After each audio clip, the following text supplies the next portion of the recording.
Baruch Hu et Adonai Hamavarach. Baruch Adonai Hamarach le'olam va'ed. Baruch Adonai Hamavarach le'olam va'ed. Baruch atah Adonai Eloheinu melech haolam asher bahar banu mikol ha'amim v'natan lanu et torato. Baruch atah Adonai noten haTorah. Amen.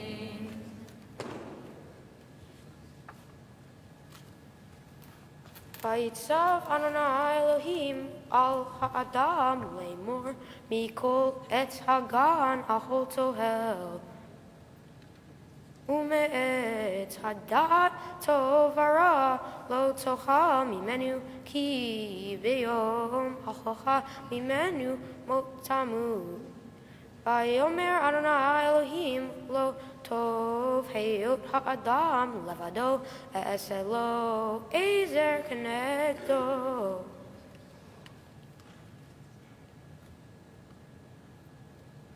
Baruch atah Adonai Eloheinu melech haolam asher natan lanu torat emet v'chayei olam nata b'tohenu.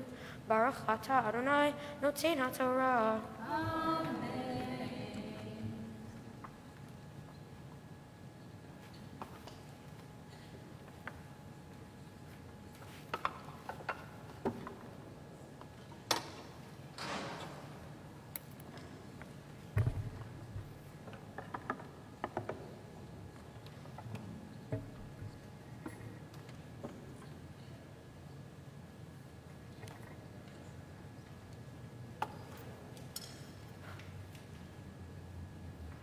In the book of Genesis, we read about how God created the world in the Garden of Eden.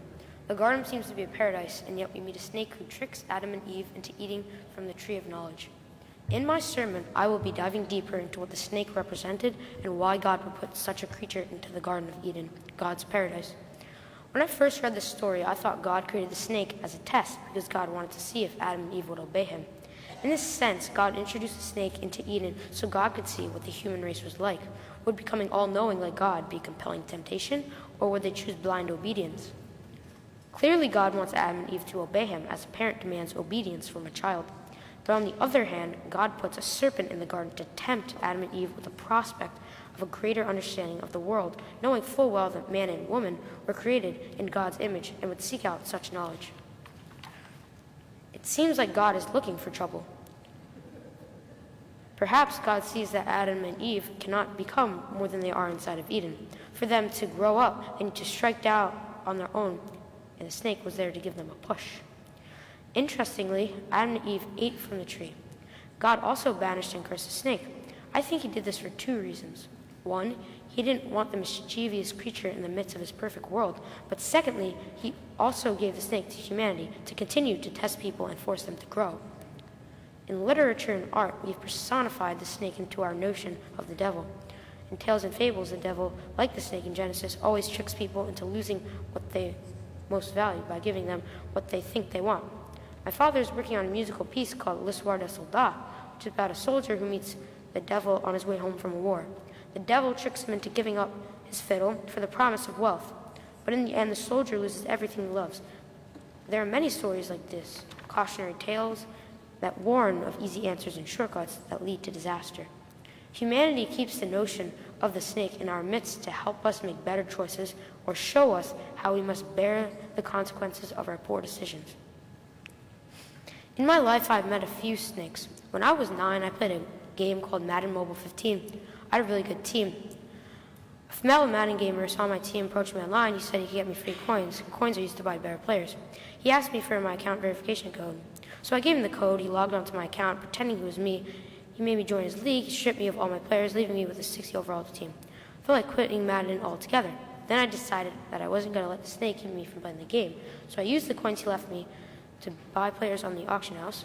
Slowly, I was better than other gamers. With a lot of time and effort, I worked my way back to where I was. I finished the season with an 105 overall team, with a couple lessons learned. I learned that I need to be more careful with people, and I learned that when I was knocked down, I was always able to get back up and start again. As Rudyard Kipling said in the poem If, a poem that my brother loves and shared with me, you can watch the things you gave your life to, broken, and stoop and build them up with worn-out tools, then you'll be a man. In my path to becoming a bar mitzvah, I have learned that the world is not always a kind and honest place, but that with effort I can succeed in it. I may make a few mistakes, I may make some bad calls, like watching Sunday night football instead of working on my sermon. But I can work my way out of these tough spots. As a bar mitzvah, I will endeavor to make the effort to make the most out of every minute in my life. I'll work to be a more caring and productive member of our community. I'll work to be a better brother, son, and citizen. As Kipling said, if you can fill the ever-giving minute with 60 seconds worth of distance run, yours is the earth and everything that's in it, and which is more, you'll be a man, my son.